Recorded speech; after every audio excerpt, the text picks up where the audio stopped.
Это острова-ловушки в центре Курильской гряды. Это мрачные, негостеприимные скалы, которые не способны прогреть воздух над собой даже в разгар лета. Но не обманывайтесь их видом, потому что эти места просто переполнены жизнью. Немногие биологи рискнули бы жить и работать на груди камней, лишенных пресной воды посреди одного из самых холодных морей планеты. Но мы здесь. И мы хотим изучить крупное лежбище морских котиков и сьючей.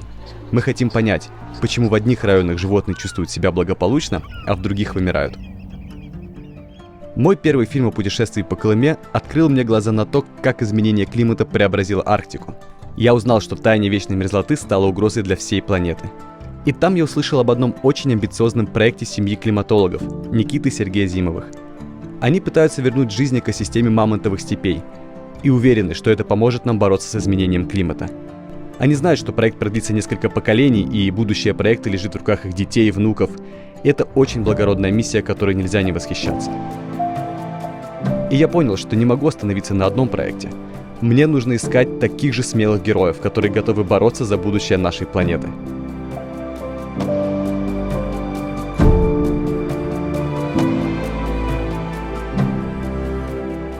И теперь я путешествую с ученым, который пытается привлечь внимание мира к другой уникальной экосистеме – Курильским островам. Я мечтал об этой поездке еще со времен, когда смотрел на острова на охотничьей карте своего отца.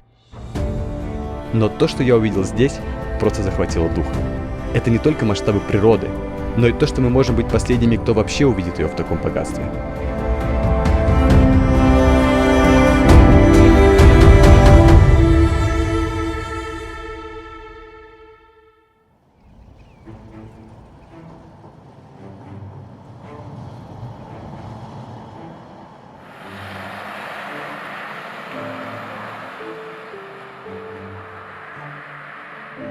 Это путешествие мы начали во Владивостоке. Из-за нехватки плавучих кранов мы месяц не могли спустить лодку на воду и с трудом успели попасть в сезон. Теперь мы находимся на яхте вместе с командой и готовимся пройти путь от Владивостока через Сахалин, Курилы и Камчатку до Командорских островов. Мой герой Владимир Николаевич устанавливает автономные камеры в местах размножения тюленей на необитаемых островах и пытается понять, как они реагируют на изменения в экосистеме Курил. Они индикаторы благополучия состояния моря. Это как датчики температуры или давления на двигателе в автомобиле. Горят зеленым, значит с ним все в порядке. Но если загорелись красным, значит происходит что-то опасное. Я уже знаю, что они горят красным, поэтому я хочу увидеть это своими глазами. Задокументировать и показать вам. Мы будем говорить о том, как менялась природа Курил за последние 30 лет.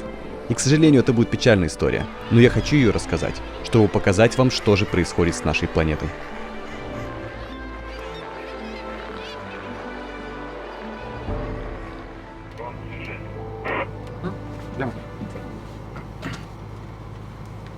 Добрый день. Это говорит научный сотрудник Бурканов Владимир Николаевич. Я вот хотел просто, как говорится, сделать регистрацию, что мы подошли на западной стороне отработали. Сейчас эти лежбища осмотрим, вот которые с юго-юго-востока, и будем уходить. Как поняли прием? Все ясно, понятно. Вы сегодня пойдете обратно, да? Да, у нас мы с большой задержкой пошли. Мы планировали тут подольше побыть, но не получается. По времени нужно спешить на тюленей, на Курилу. Вот. Но камеры мы восстановили. 2 камеры, которые в прошлом году у меня, одна не работала. Я ее восстановил. Ранней весной на льдах Карагинского залива Камчатки рождаются детеныши тихоокеанских тюленей. И каждый год Владимир Бурканов уходит во льды собирать сведения о животных. Мой герой – Владимир Николаевич Бурканов. Ученый-биолог, родом из небольшой мордовской деревни. В 4 классе брат подарил ему первый фотоаппарат, и он начал снимать животных. Он, как и я, впервые увидел свое предназначение через видоискатель камеры. Это было как какая-то вот щелчок, поворот выключателя, и я точно знал, кем я хочу стать. Я хочу стать охотоведом, и я хочу охранять природу. Впоследствии он закончит факультет охотоведения в Кирове и станет известным исследователем морских млекопитающих в мире. Он будет работать в России и США и напишет более 150 научных публикаций.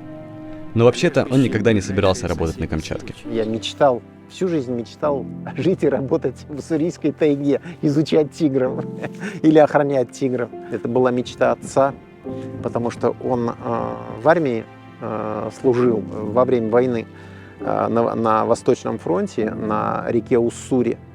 И в это время он и охотился для своего батальона в уссурийской тайге, ловил рыбу, и он сказал, это самое лучшее место в мире, которое только существует, и тебе нужно ехать туда. И когда я сказал, что я буду охотоведом, я сказал, что я буду работать в уссурийской тайге. И он мне сказал, что вот тогда я поеду жить к тебе. На это решение повлияют два очень важных человека в его жизни. Это профессоры Мараков и Попов. Последний только что вернулся из арктической экспедиции. Он был очень интересный рассказчик.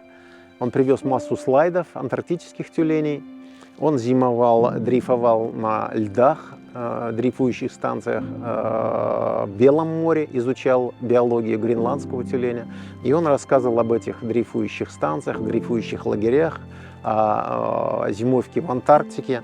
Мараков ему говорит, что вот далась ему уссурийская тайга, он бы хотел, чтобы я поехал на Командорские острова изучать котиков и каланов, а вот Володя хочет в уссурийскую тайгу. И в это время Лев Алексеевич Попов сказал, зачем ты едешь в уссурийскую тайгу, ты езжай лучше на Камчатку. На Камчатке это белое пятно, совершенно не изученное.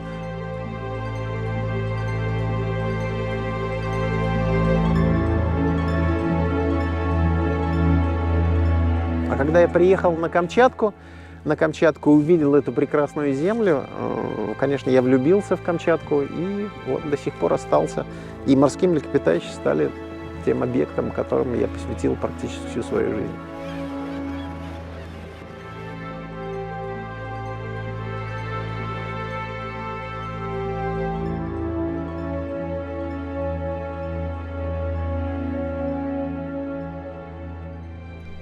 Я хочу начать эту историю с одного невероятного места, которое до сих пор не могу забыть.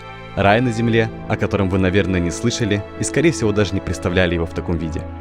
Я много путешествовал до этого, но такого не видел никогда. Это остров Тюленей. Он находится в нескольких десятках километров от Сахалина, и в любое другое время это был бы серый, скучный клочок земли, абсолютно непригодный для жизни. Здесь нет растительности, нет деревьев, нет даже пресной воды. Здесь в основном голые камни. Но все меняется, когда летом сюда приходят сивучие котики для размножения. Остров оживает и превращается в шумный базар. Самый густонаселенный остров в России.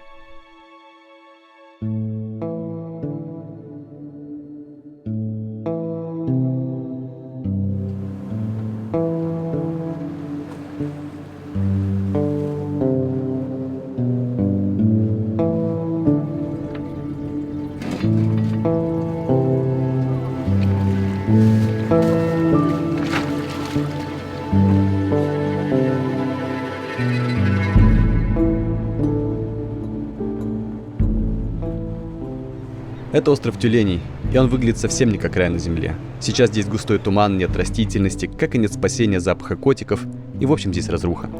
Очевидно, что это место не создано для людей. Здесь даже нет пресной воды, и нам приходится ее завозить самим.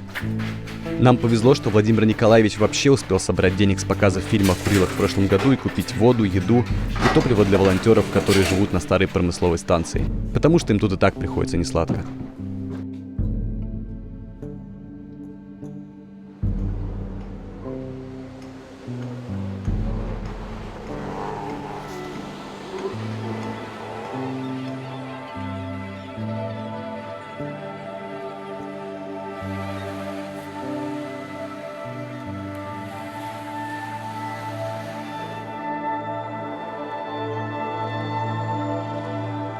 Что ты делаешь? Я снимаю щенков с мамашей.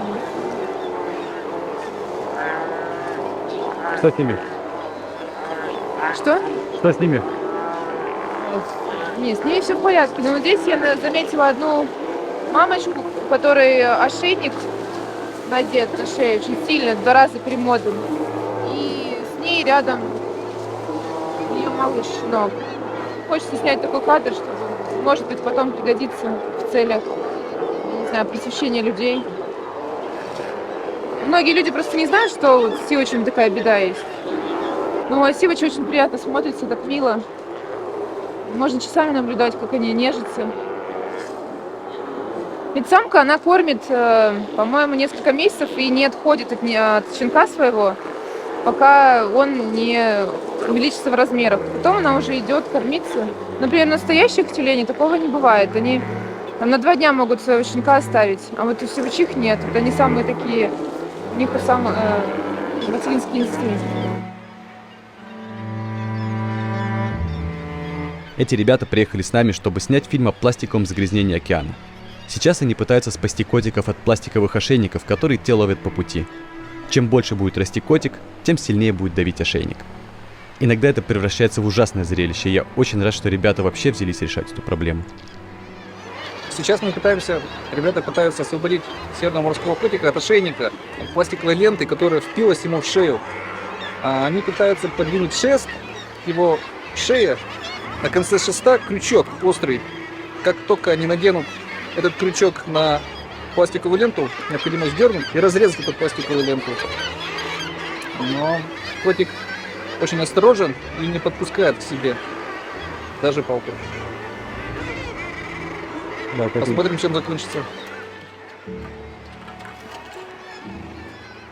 В 2015 году, когда мы приехали сюда, все окна, двери дома были открыты, что привело к тому, что весь дом был наполнен животными и птицами, уже мертвыми. Кто-то годом ранее посетил этот остров, разрушил заборы, открыл двери, выбил окна, и животные набились в этот дом, и это стало их местом гибели.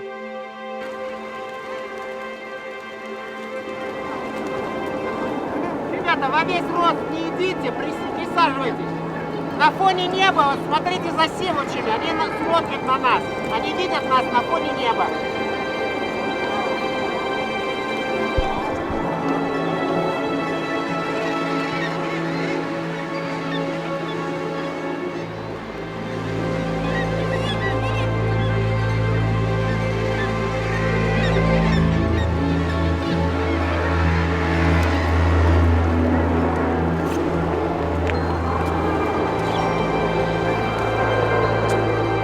Во времена Советского Союза промысловики и ученые пытались увеличить численность морских котиков на острове, чтобы добывать больше меха. Но чтобы у котиков было больше места, людям пришлось взрывать скалы. А чтобы котики, поднявшись на скалы, не разрушили гнездовья каир, они построили заборы. Так продолжалось десятилетиями, до тех пор, пока спрос на мех котика на мировом рынке не упал. Добывать его стало невыгодно, и промысловики ушли. А заборы разрушали шторма, и вскоре котики начали смещать каир с их гнездовья. После ухода промысловиков на остров приезжали только ученые, и чтобы сохранить мир между котиками и каирами, теперь они вынуждены восстанавливать и ремонтировать заборы. Здесь был водопровод, здесь была система канализации, в общем, туалеты работали, сливные ванны были, душевые были. Несмотря на то, что на острове нет воды, приходили большие транспортные суда, сливали на остров воду. Здесь специальный бункер есть, я не знаю, обратили внимание, я покажу, вот там бетонный бункер есть, такой танк. В него сливали воду, и вот они расходовали эту воду. Когда вода заканчивалась, подавали заявку на то, чтобы любая из плавбаз, проходящая мимо, подходила и давала воду для острова. Таким образом, вот целый сезон здесь... Целый город здесь был, по сути. Ну, почти, да. Своеобразный завод. Эти вот места, каировые платы, они были отвесные, вот как и другие. Для того, чтобы котикам расширить территорию, часть этих отвесных скал были взорваны, и вот появились такие склоны, по которым котики стали подниматься наверх. Их взрывали, чтобы каиром оставить? Да, чтобы котики могли поднять. Поскольку кайра, она тоже менее ценное промысловое животное. То есть никому не была нужна, но все нужны были котики. Да, и поэтому для благополучия котиков делали вот эти вот взрывы. Сейчас мы от котиков охраняем кайру.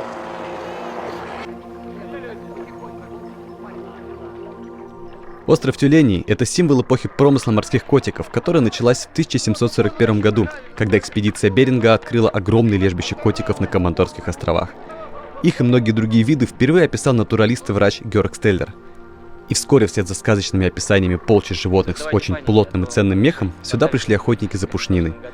В течение следующих 200 лет их усилиями полностью вымрет несколько видов, один из которых корова Стеллера. А в конце 19 века и морские котики окажутся на грани вымирания. Эта станция на острове Тюленей станет последней попыткой вмешаться и создать нечто вроде фабрики, на которой зоологи будут поддерживать популяцию, пока промысловики добывают мех. Но вскоре это стало нерентабельным, и станцию закрыли.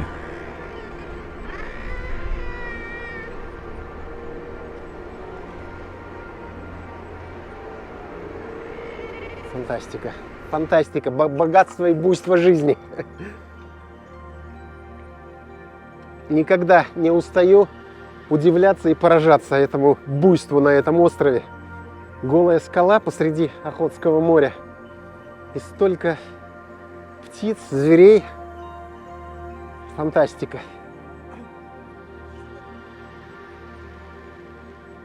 Почему они выбрали этот остров? Посмотри.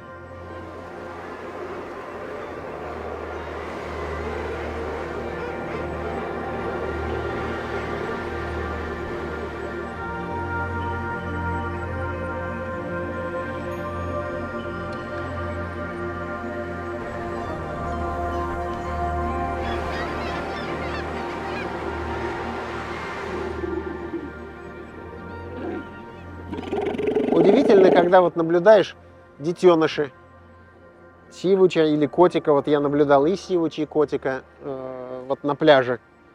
Ветер дует, и вот пух летит, и котик бежит за этим пухом, догоняет его, только ткнется носом, ветер дунет, он дальше полетит, он опять за ним бежит, как ребенок. Вот удивительно наблюдать, как они так же, как люди ведут себя. Сивучи очень интересно, это же морской лев, самый настоящий морской лев.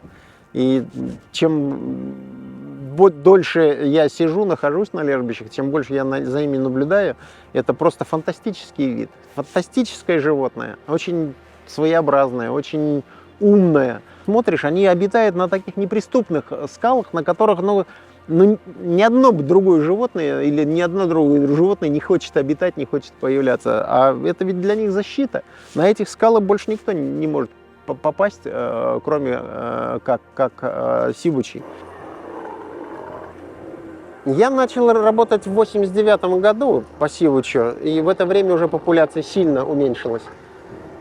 Проводил работы на Камчатке в 83-м, 84-м, 86-х годах. Попутно проводили учеты сивучей. И в то время была только вот в районе Камчатки выше 10 тысяч сивучей. Вот сейчас не насчитывается и 1000. Это вместе с командорскими островами. Примерно 500, 500, 800. Это на Камчатке, я говорю по Камчатке. То есть, представляете, было 10 тысяч, а сейчас менее 1000. Вот насколько уменьшилась численность. Это в районе полуострова Камчатка. На Курильских островах там немножко другая картина. Там в 50-е годы насчитывалось 25 тысяч. Я начал работать на Курильских островах только в 2000-х годах. То есть, когда уже численность была на самом низком уровне. Вот. И пока она восстанавливалась до 2010 года, но потом снова начала сокращаться. Мы отметили 30% за несколько лет резкое снижение на 30%. И чем это вызвано, тоже объяснить трудно. Возможно, это связано, опять же, с интенсификацией рыболовства, промыслом кальмара в районе Курильских островов. Но, возможно, это и влияние климата. Большие изменения климата.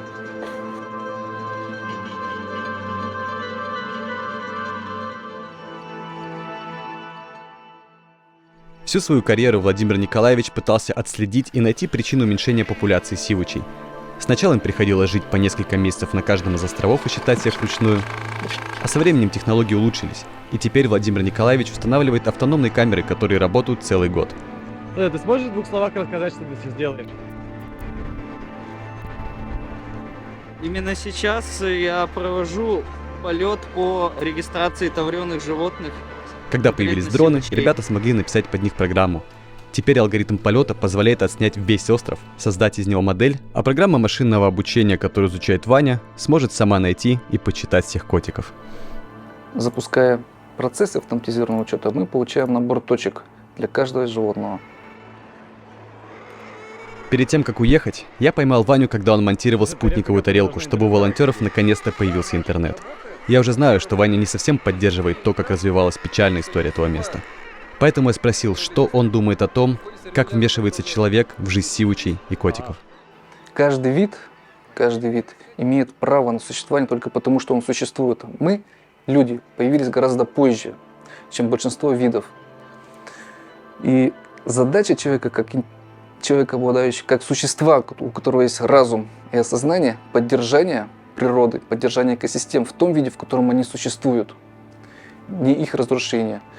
Большинство людей задают вопрос и ценности видов с практической точки зрения, что мы можем от него получить, что мы можем взять от него. Это потребительское отношение, и думаю, что с таким отношением мы не сможем поддержать природу и экосистемы в том виде, в котором они есть.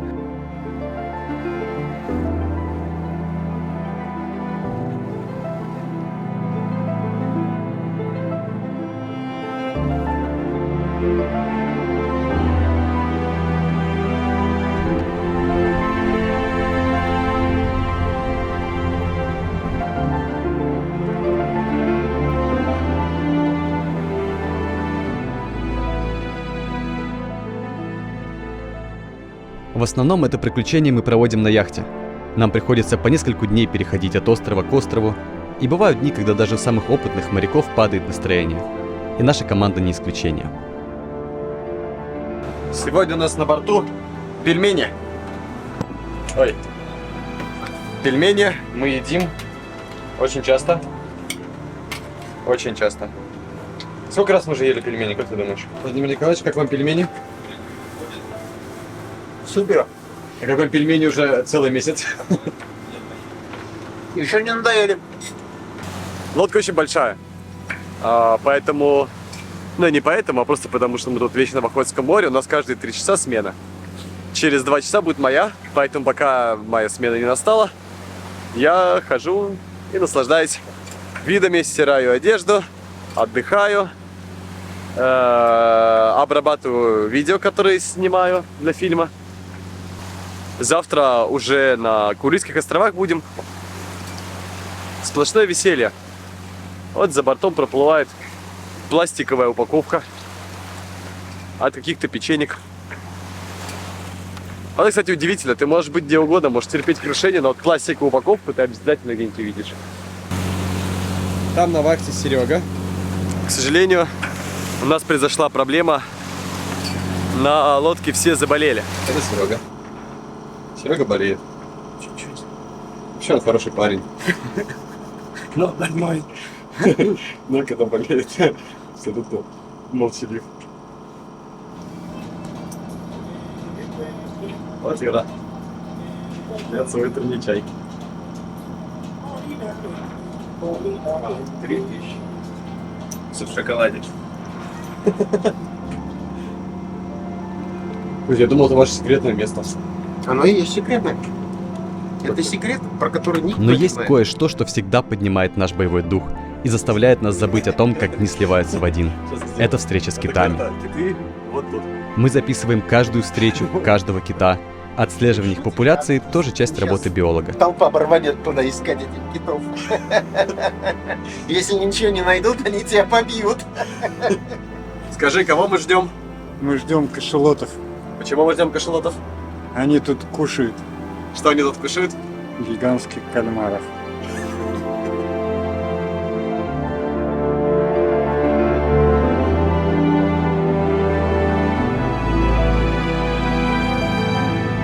Четыре фонтана.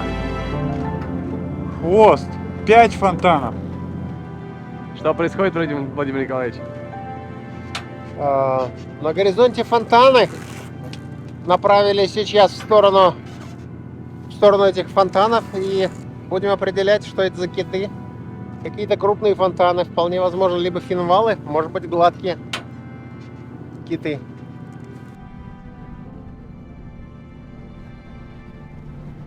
Расскажешь на эту камеру про набор наблюдателя? Набор наблюдателя.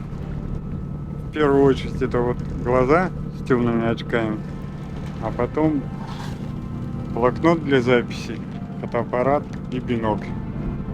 Вот все, что нужно наблюдателю. И море китов. вот это весь набор.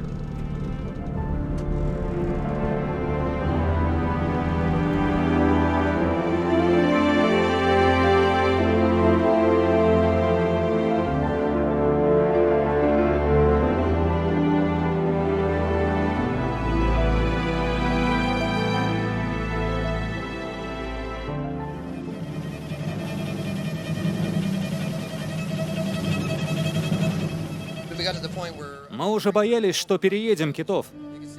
Мы видели над водой голову и его дыхательное отверстие. К ним двигалась лодка, они были готовы стрелять.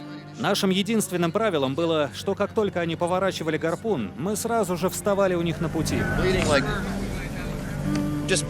Везде много крови. Не знаю, мне кажется, это его плавник. Внимание, немедленно припаркуйтесь в бухте. Прием. Перепромысел китов вот уже после войны, благодаря в основном китобойным флотилиям, которые были вот в Советском Союзе. Киты исчезли практически по всему океану. Я помню, Альфред Берзин говорил, после того, как наши китовые флотилии прошли по всем районам Тихого океана, прошли от Чили до Аляски, от Аляски до Камчатки, китов нет. Океан чист. Китов больше не существует. Вот это конкретный пример, каким образом человек повлиял на конкретных животных, на китов. Но вот сейчас, прошло после этого уже почти 50 лет, киты начинают возвращаться. Мы видели вот во время нашего рейса, и мы видели и кашалотов, мы видели и финвалов, мы увидим еще и самого крупного животного планеты, синего кита.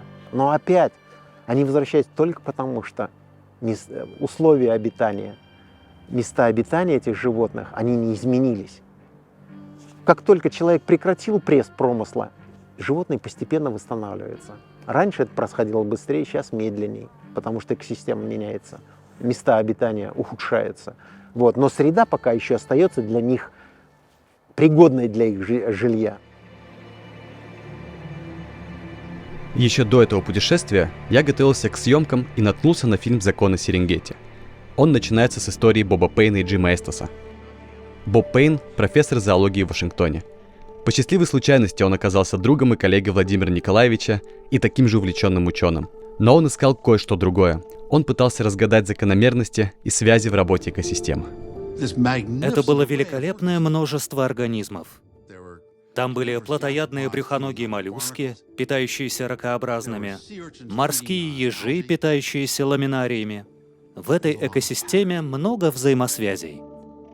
Он экспериментировал с приливными ваннами и обнаружил, что экосистема умирала только когда он убирал из нее хищников. С этой мыслью он пришел к профессору зоологии Джиму Эстасу, который исследовал законы, по которым живет экосистема водорослевого леса у берегов Аляски. Боб хотел, чтобы Эстас вернулся на Алиутские острова с новым необычным заданием. И он сказал: «Хочешь немного посидеть и поговорить о том, куда ты поедешь?»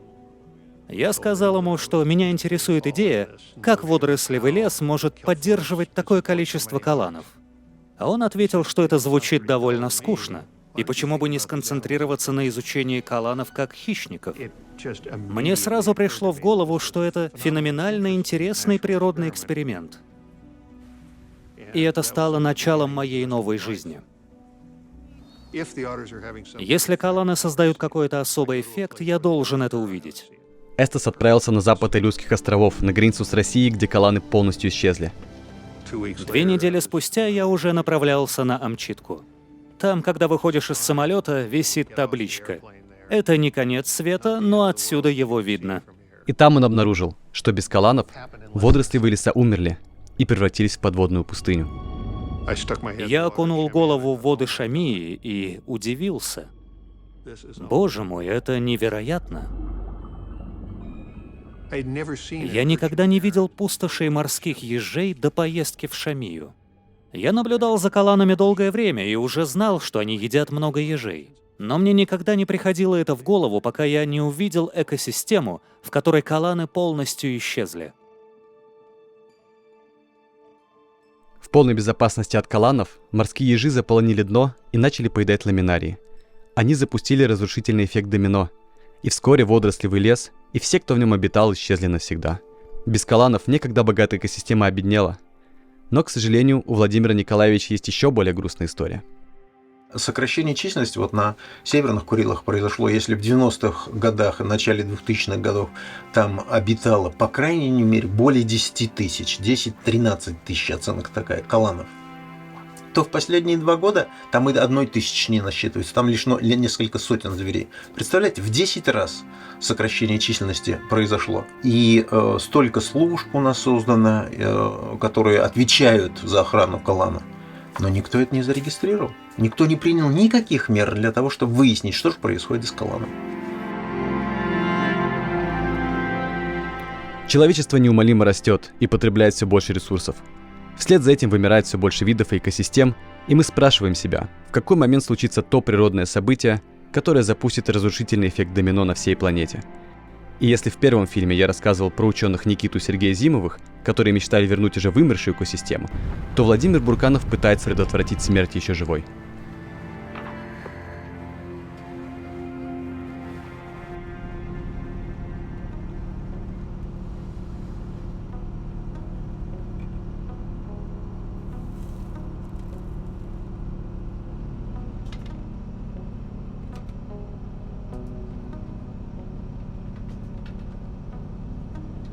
Все это путешествие мы должны будем устанавливать автономные камеры и собирать отснятые фотографии. На этих снимках мы сможем увидеть, как уменьшается популяция животных с годами. Но как я удивился, когда увидел, что все эти камеры Владимир Николаевич и его команда делают своими руками.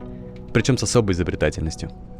Вот эта доска, на которую... Это обычная доска? Обычная разделочная доска. Ты это только узнал? Просто на ней удобно монтировать, а потом прицеплять. Это вот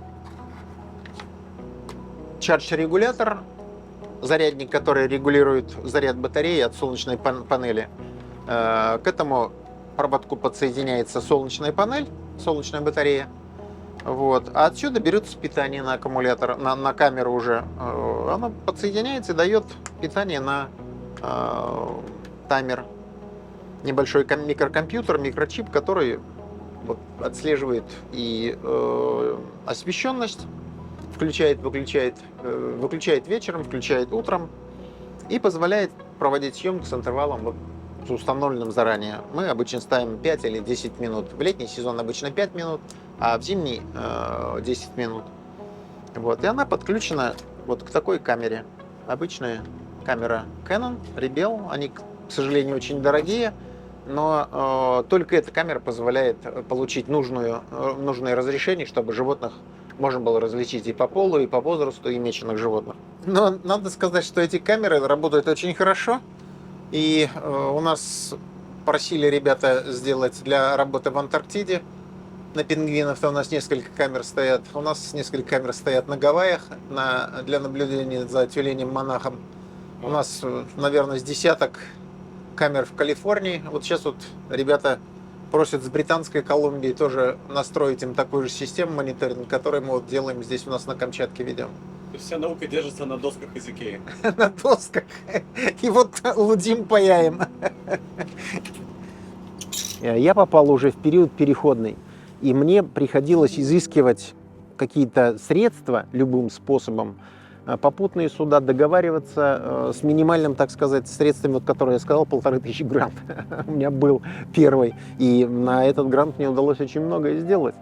И вот он позволил мне, так сказать, начать понимать, каким образом выживать в таких трудных, суровых условиях. Вот. Позднее эта поддержка продолжалась, и мы арендовали суда, мы приглашали много американских коллег для участия в совместных экспедициях. Они работали здесь и на острове Медном, и на Курильских островах. К нам стали присоединяться японские тоже коллеги, которые занимаются исследованием Sea-Watch. И это вот международная программа. Может быть, она и развилась, она и работала благодаря тому, что я вот в ней участвовал, и я активно руководил этой программой с российской стороны и активно находил какие-то нестандартные решения для того, чтобы эта работа продолжалась. Можно сказать, что охрана сейчас это в первую очередь изучение. Изучив зверя, мы будем знать, как его сохранить. Кроме того, звери не живут в море оседло, они совершают регулярные миграции из вот одной стороны в другую. И чтобы их сохранить, ученые, специалисты всех стран должны объединить свои усилия. Может, тогда наши потомки не будут связывать с нашими именами исчезновение целых видов. Вот. А сейчас настолько сложно все это сократилось, и финансы настолько ограничены, что вот, слава богу, на маленьких яхтах мы еще можем продолжать как-то это работать. Но теперь ваша кинокамера точно больше моей. Да, это точно. Сейчас теперь тестируем. Если огонек загорится, значит все нормально. Горит! Зелененький, и красненький. Тест прошел успешно. Все работает. Теперь Сивучи прославится. Да. Она позволит нам собрать очень важный и нужный материал.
Он не вышел всего, ты помнишь, да? Да это я помню.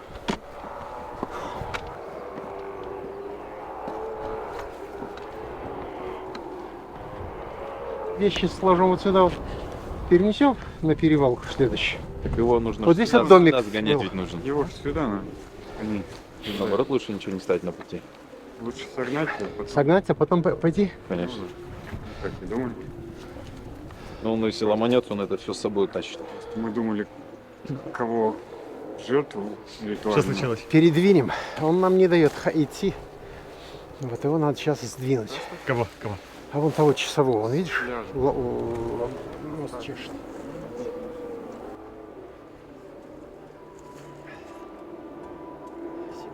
Без часового на месте. Там, на том месте, где нам нужно ставить камеру. Поэтому надо немножко с ним поговорить.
Как вы думаете, настанет день, когда вы скажете, что вы слишком старый для такой работы?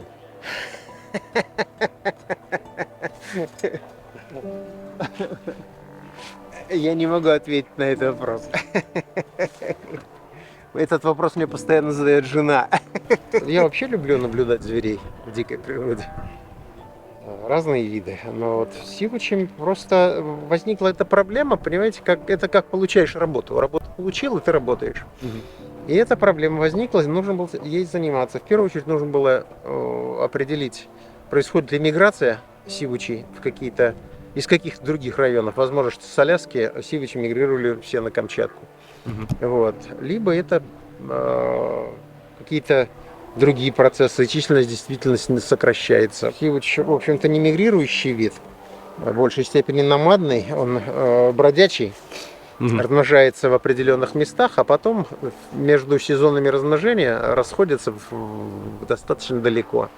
Но всегда считалось, что они возвращаются назад к местам своего размножения, но конкретных материалов по этому поводу было мало. Вот мы тогда начали большую программу совместную с американцами по мечению животных методом горячего таврения. Этот метод разработали они. Вот. И в 1989 году, еще до того, как я активно включился в работу с сивучами, сотрудники ТИНРО, Тихоокеанского института рыбного хозяйства и океанографии, пометили первую партию, первую когорту сивучей здесь вот на Курильских островах, и в том числе вот на этом лежбище на острове Брат Черпоев. И мы начали много метить сивучей для того, чтобы выяснить, мигрируют они. Если мигрируют, то куда и с какой периодичностью, возвращается ли на места размножения. Ходят, кормятся, уходят размножаться. Занимается обычными делами сивучей. Да, сивучиными делами, но вот видишь, сколько там бывает в этом месте.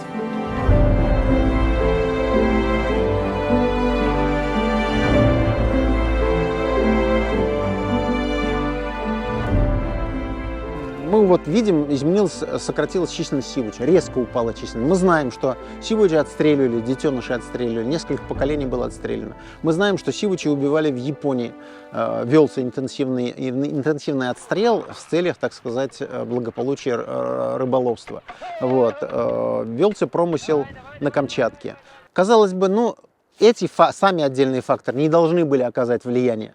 Вот. Но они, возможно, стали триггером, стали вот таким спусковым крючком всего явления. В это время как раз оказалось дополнительно к этим факторам прилов и гибель в орудиях рыболовства, который никак не был задокументирован, никто это не фиксировал.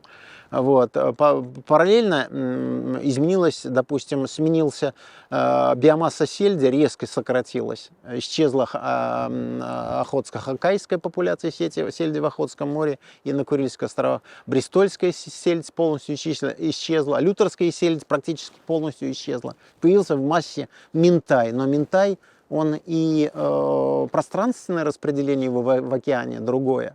Он находится, скопление его, хотя и нерестилищ находится в прибрежной зоне, но тем не менее большую часть жизни он проводит в открытой части моря, Берингового моря и Охотского моря, где сивучи, в то время как сивучи находятся в прибрежной зоне. И вот эти вот факторы, они небольшими такими влияниями, изменениями, они оказывают в целом на изменения. Вот вполне возможно, что это и явилось, эти вот факторы, эти несколько ключевых факторов, они стали причиной сокращения численности сивуч. Но и сейчас они, возможно, также влияют на, тормозят восстановление популяции сивуча в водах России, ну и в водах Аляски тоже, и на Алеутских островах.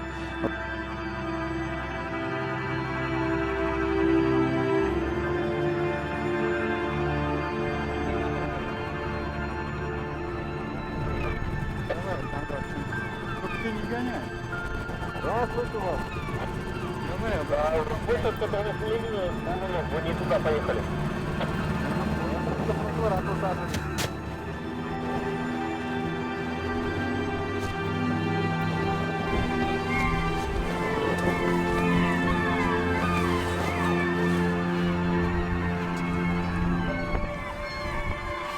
Я держу. Да-да-да. Помню, в один день Владимир Николаевич повредил руку так сильно, что у него работала только одна. И вот на этом видео он лезет по веревке на скале, чтобы доставить аккумулятор к камере и заменить поврежденный. Перед этим нам на ходу пришлось выпрыгнуть из лодки на скалы, чтобы вообще попасть на берег. Но как будто бы в таких некомфортных ситуациях сильнее всего чувствуешь его детскую радость и любовь к природе и к своей жизни. На этом лежбище этот фокус был открыт впервые. Сейчас попробуем, может быть получится, а может быть нет.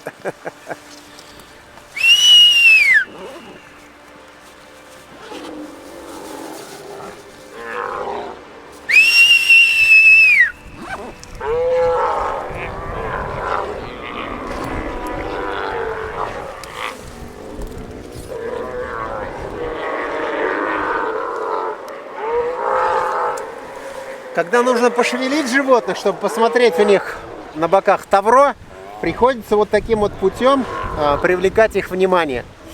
Вот. И они начинают реагировать.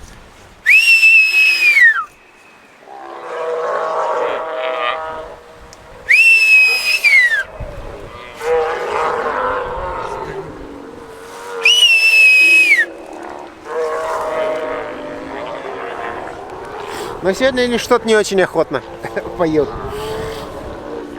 Это вся моя жизнь. Я больше предпочитаю наблюдать за животными, чем работать с людьми. В своей жизни у меня был период, когда я был администратором большой организации государственной. Вот. И это была каторга. Я честно скажу, что это была каторга.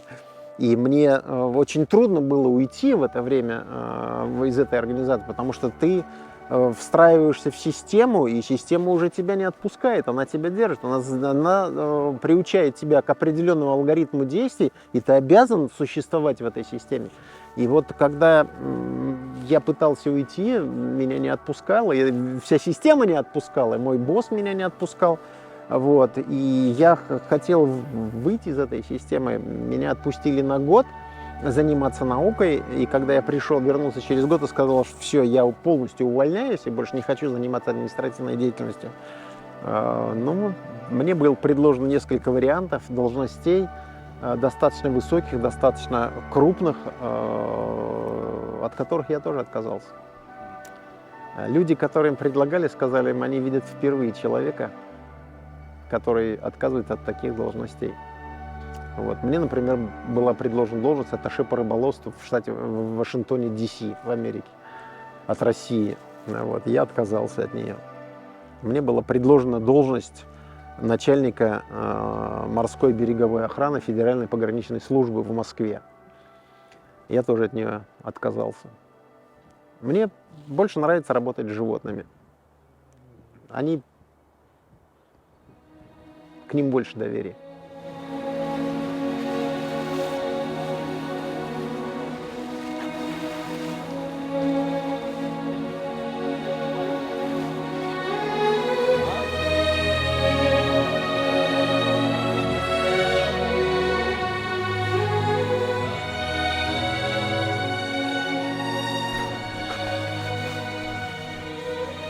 Здорово. Классно. Целая стая морских свиней сопровождает нас от острова Мутуа к острову Райкоки. Очень давно уже. Катаются на волнах, получают удовольствие. Фантастика.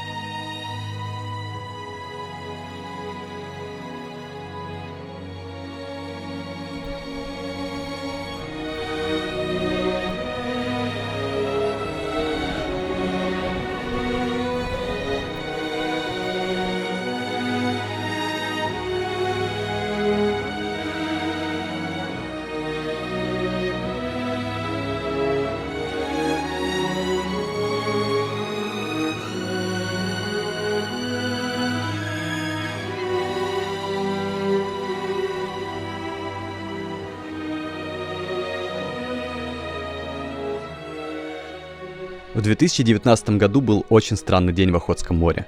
Видимости не было, и воздух был такой плотный, что казалось, как будто бы эта земля смешалась с водой. Владимир Николаевич с командой подходил к вулкану Райкоки, чтобы проверить камеры у лежбища Сивучей, за которыми они следили уже очень давно и даже построили там домики. Он думал, что скорее всего активность вулкана Матуа могла принести такой грязный воздух, но он не знал, что на самом деле это извергался сам Райкоки. Мы находились в 2 милях от этого места, потому что собирались утром высадиться на лежбище. Вот. Но когда утром подошли, увидели, что тут ад, тут творится ад, кипела вода. Лежбище было полностью засыпано шлаком вулканическим во время извержения, под которым, наверное, погибло много животных, поскольку этот шлак очень быстро скатился с сопки и засыпал все лежбище. Было страшно. Вот. Мы, не разглядывая, развернулись и убежали от острова, потому что это было очень суровое зрелище. Было страшно, честно скажу. Через 2 недели Владимир Николаевич решил вернуться на остров и сел на корабль к американским документалистам, которые снимали фильм о Курилах. К своему удивлению, они нашли в искреннем ученом главного героя для своего фильма. На деньги, которые собрал этот фильм, Владимир Николаевич смог организовать нашу экспедицию, вернуться на остров и, наконец, поставить камеры. Год назад и я посмотрел этот фильм. Из него я узнал о Владимире Николаевиче. Именно поэтому я вообще здесь.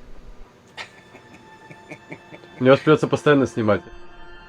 Все это путешествие было трагичным свидетельством того, что с экосистемой Курильских островов проблемы.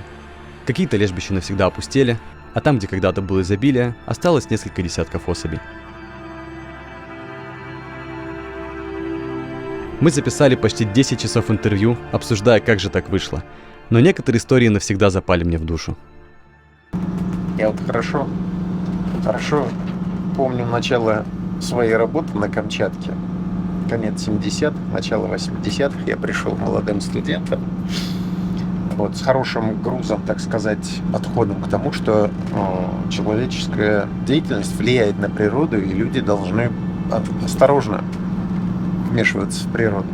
Когда я приехал в Карагинский госпромхоз, в то время там работал директором госпромхоза, такой известный на Камчатке человек Анатолий Георгиевич Коваленко.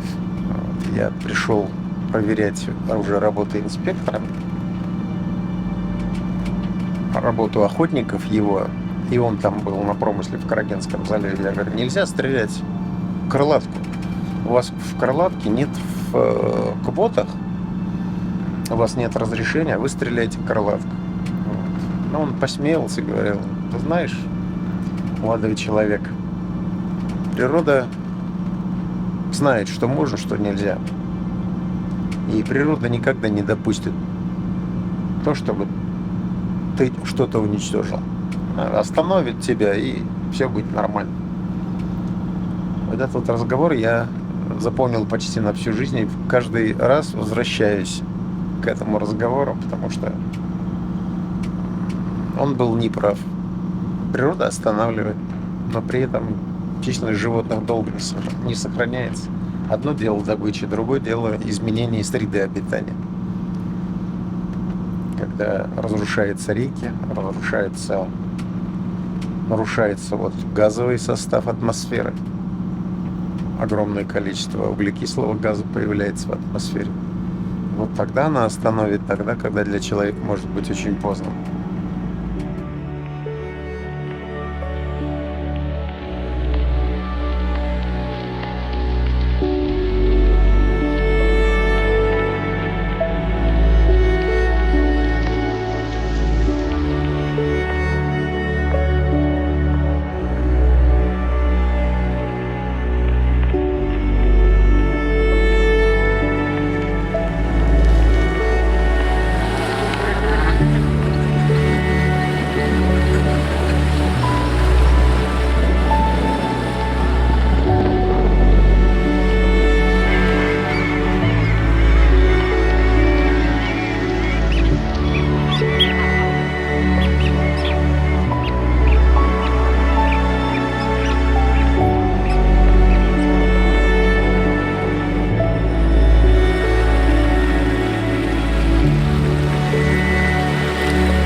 В былые годы вот этот главный маточный участок, так называемый, он полностью был заполнен самками.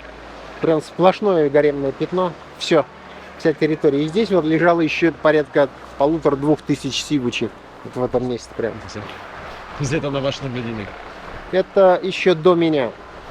Это вот как раз Мараков Сергей Владимирович, он фотографировал, наблюдал здесь. И фотографии, у меня сохранились фотографии его, который вот огромное количество сивучей вот на этом вот участке. И вот тот дальше участок, белая плита, это было основное сивучиное лежбище. Сейчас там сивучи не выходит. А что вообще важно для человечества? Я задам другой вопрос. Вот. Деньги, богатство, огромные дома, огромные яхты, которые не знают, как использовать, куда делать. Важно вот понимать, что происходит рядом с тобой, что происходит вот в этой экосистеме, что происходит с этими животными, с которыми ты случайно оказался на этой планете, на этом космическом корабле.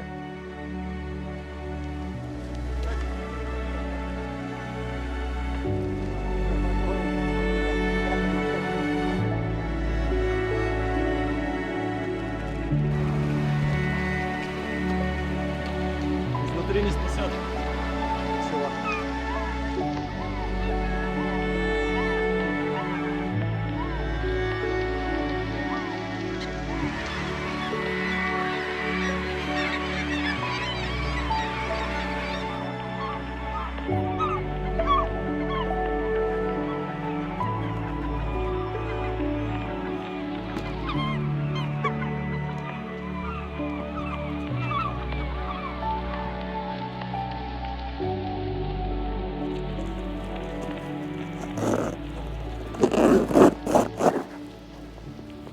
А кто он? Мараков. Это мой профессор, у которого я учился в Кирове, когда учился в институте. Вот. Он много работал на Командорских островах и после себя оставил большую школу охотоведов, биологов, которые работали на Командорских островах и с морскими млекопитающими. Вот благодаря ему я связал свою судьбу с морскими зверями. Это вот старый барельеф, в его память установлен на этом лежбище, но он уже, видите, обветшал очень сильно. И мы решили в прошлом году, когда высаживали здесь, что нужно обновить, сделать новый. И вот семья Сергея Владимировича сделала новый барельеф, а мы его сюда доставили, сейчас установим на месте старого.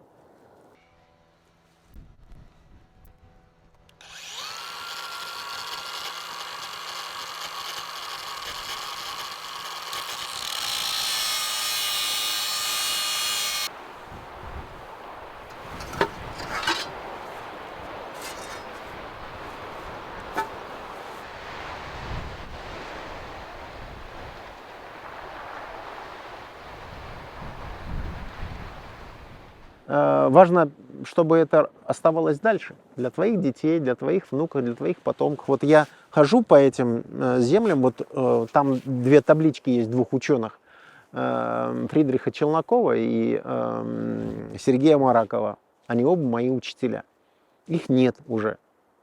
А до них были другие, И в итоге, в общем-то, после каждого поколения что-то остается. И вот от них остался я. Я надеюсь, и после меня останутся тоже такие же заинтересованные, неравнодушные к этой земле люди, к этой воде, к этому океану, которые будут посвящать свое время, ресурсы, силы для того, чтобы этот океан, эта земля продолжала оставаться такой же прекрасной, какой она сейчас есть. Понимаете? Вот это важно, а не богатство. И не огромное количество денег, которые люди пытаются заработать, Конечно, хорошо с деньгами, но это не самое важное.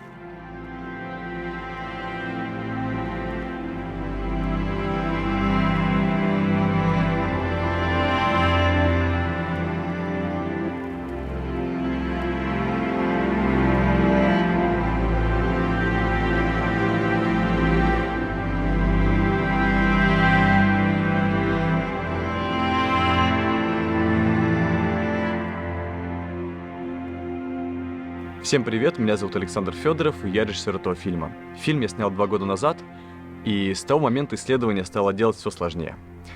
В 2023 году, в том году, Владимир Николаевич отправился в экспедицию на свои деньги и без помощи финансовой. И есть риск, что в 2024 году он уже никуда не поедет и уйдет на пенсию. Поэтому в закрепленном комментарии мы оставим ссылки и попытаемся собрать вообще все возможные способы помочь Владимиру Николаевичу, как материально, пожертвованиями, так и поволонтерить у него. В общем, все способы, чтобы помочь ему продолжать делать экспедиции дальше и исследовать, мониторить численность котиков и всевучей на Командорах, на Сахалине, на Камчатке и на Курилах. В том числе мы оставим ссылки на другие организации, которые помогают морским млекопитающим, в том числе «Друзья океана», которые были в этом фильме, которые помогают котикам и стивучам выпутываться из пластиковых ошейников, которые телают в океане. И любые другие, которым мы доверяем и которых мы знаем. Вот. А в остальном ждите следующих фильмов. Они выйдут уже очень скоро. Скоро выйдет 3-я часть. И мы снимаем новые части и продолжаем заниматься фильмами про нашу природу. Большое спасибо за просмотр. Надеюсь, вам понравилось.